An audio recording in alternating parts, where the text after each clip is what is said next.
Good morning student. Today we will start chapter what is government. ये आपको मैं normal class में हम लोग स्टार्ट कर चुके हैं और अब इसको एक बार से फर्स्ट टॉपिक हम थोड़ा सा रिवाइज कर लेंगे। देखो बच्चों, ये चैप्टर समझने से पहले आपको मैं थोड़ा सा ये एक एक्टिविटी करवाना चाहती हूँ। मान लीजिए कि हमारा जब घर है, हमारे घर में जितने भी काम होते हैं, हमारे घर में खाना बनना है, ठीक है, फूड की कुकिंग होनी है, हमारे घर को सफाई करना है, क्लीन करना है, घर में सामान खरीद के लाना है, ठीक है, घर को सजाना है, आप लोगों का एक टाइम टेबल फिक्स करना है, और भी कई सारे डिसीजंस होते हैं। तो हमारे घर के ये सब डिसीजंस कौन करता है? नॉर्मली हम सब फैमिली मेम्बर इसको मिलके करते हैं, ठीक है। और we are responsible for our home. हम अपने घर के लिए हम ही रिस्पॉन्सिबल होते हैं। हमारे पापा मम्मी, ग्रैंड पेरेंट्स, आपके भैया दीदी, आप सब मिलके अपने घर के लिए डिसीजंस लेते हैं और आप सब चाहते हैं कि आपका घर बहुत अच्छे से मैनेज हो, ठीक है। अगर आपके घर में आप देखते हो ना, कभी बारिश आ रही होती है, आप जल्दी से जाके खिड़कियां बंद कर देते हैं कि कोई सामान ख़राब ना हो। आपका मम्मी मम्मी पापा देखते होंगे कि घर में कौन सा आइटम ख़त्म होने वाला है, वो मार्केट से लेके आ जाते हैं। But I mean to say that we all family members are responsible for the maintaining all things about our home, okay. लेकिन बच्चों, अब मुझे ये बताओ कि जब सोसाइटी या कंट्री की बात होती है, उस समय कौन रिस्पॉन्सिबल है? घर के लिए तो हम लोग रिस्पॉन्सिबल हैं, हम अपने घर की चिंता भी करते हैं, हम घर की केयर भी करते हैं, घर के लिए डिसीजंस भी लेते हैं। लेकिन जब हमारी कंट्री की बात होगी या हमारे पूरे सिटी की बात होगी या हमारे स्टेट की बात होगी, हमारी कम्युनिटी जिस मोहल्ले में हम रहते हैं उसकी बात होगी, तो who is responsible?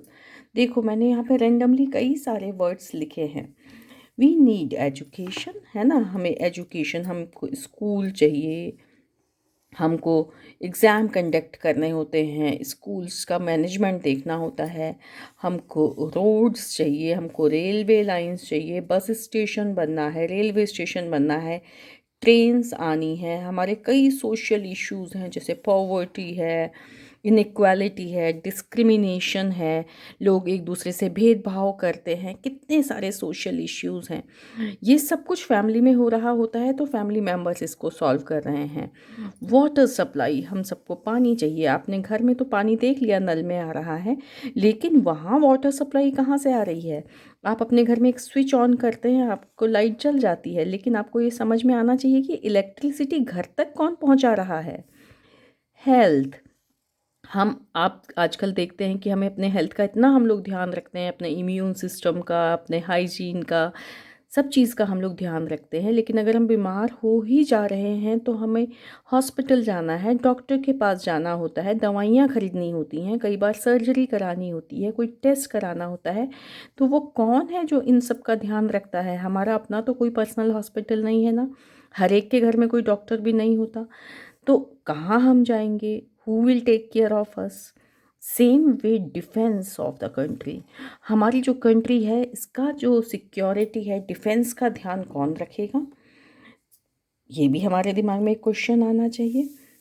Then law and order, जैसे अभी आपने देखा कि कोविड-19 के दिनों में लॉकडाउन हुआ, कई सारे रूल्स बने, एसओपीज़ बनी। आपने देखा ना, अनलॉक जब हुआ तो उसके रूल्स बने। आपने कभी कभी देखा कि ईटानगर में आपको बताया कि राइट हैंड की शॉप से एक दिन खुलेंगी, लेफ़्ट हैंड की शॉप से एक दिन खुलेंगी, या फिर कुछ और भी डिसीजन, स्कूल्स कब खुलेंगे, ऑनलाइन कैसे होगा, एग्ज़ाम में एक रूम में 12 बच्चे बैठेंगे। ये सब छोटे या बड़े रूल्स एंड जितना भी लॉ एंड ऑर्डर रूल्स का इम्प्लीमेंटेशन और उनको बनाना, ये कौन करेगा? अगेन एक क्वेश्चन आ गया, ठीक है। कभी आपने देखा होगा, इस साल हम कोविड से परेशान रहे, लास्ट ईयर भी कई सारे इश्यूज़ हुए थे। आपको अगर याद होगा तो ईटानगर में कर्फ्यू लगा था, ठीक है, कई सारी कुछ प्रॉब्लम्स हुई थी और उसका रिज़ल्ट हुआ था कि टाउन को बंद करना पड़ा। किसने ऑर्डर्स दिए? कई बार कुछ ग्रुप्स आपस में लड़ाई करने लगते हैं, मारपीट हो जाती है, ठीक है। जो भी हमारा कोई आपस का जो कोई हमारा डिस्प्यूट होता है वो एक खराब रूप ले लेता है, वॉयलेंट बन जाता है, उस समय लॉ एंड ऑर्डर कौन उसको फिर से पीसफुल करवाएगा? फिर एक क्वेश्चन, कई बार आपने देखा कि कई सारे डिजास्टर्स आते हैं, जैसे अर्थक्वेक आ गया, सुनामी आया। आपको पता है कुछ दिन पहले न्यूज़ में आपने सुना था कि साइक्लोन्स आ गए और वो पूरे जो हमारा सिस्टम है उसको डिस्ट्रॉय करते हैं। These are called disaster. उस समय कौन उनसे हमें बचाता है, क्या प्लानिंग होती है? तो there are so many question marks there. इतनी सब चीज़ें, ये तो मैंने केवल कुछ एग्जाम्पल्स लिखे हैं, इसके अलावा भी बहुत सारी चीज़ें हो सकती हैं। तो अब ये सारी चीज़ें कौन करता है? ये सारे जितने भी फंक्शन हैं जो हमारी लाइफ को स्मूथ चला रहे हैं, नॉट ओनली किसी इंडिविजुअल की बल्कि पूरी सोसाइटी और कंट्री की लाइफ को आसान बनाने के लिए। समझते आप सब हैं। आपने एक एक्टिविटी पहले भी मैंने आपके साथ शेयर कर ली थी। तो अब सबका आंसर क्या आया? इन सब चीज़ों को कौन हमारे लिए करता है? इस सब को हमारे लिए करती है गवर्नमेंट। गवर्नमेंट को हिंदी में हम सरकार बोलेंगे। कुछ इम्पॉर्टेंट टर्म्स आपको हिंदी इंग्लिश दोनों में आने चाहिए बच्चों, ठीक है? तो नाउ व्हाट इज़ गवर्नमेंट? सरकार है क्या?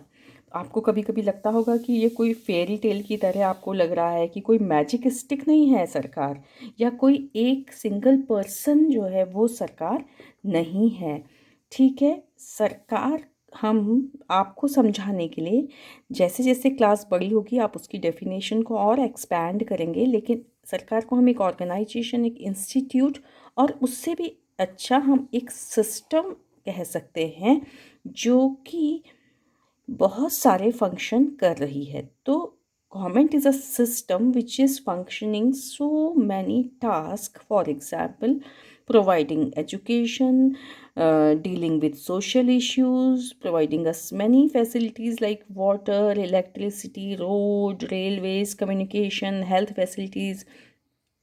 It is looking after the defense and the security of country. And one more thing, relation with other countries. हम बाकी कंट्रीज से हमारे रिलेशन कैसे हैं ये भी गवर्नमेंट देखती है।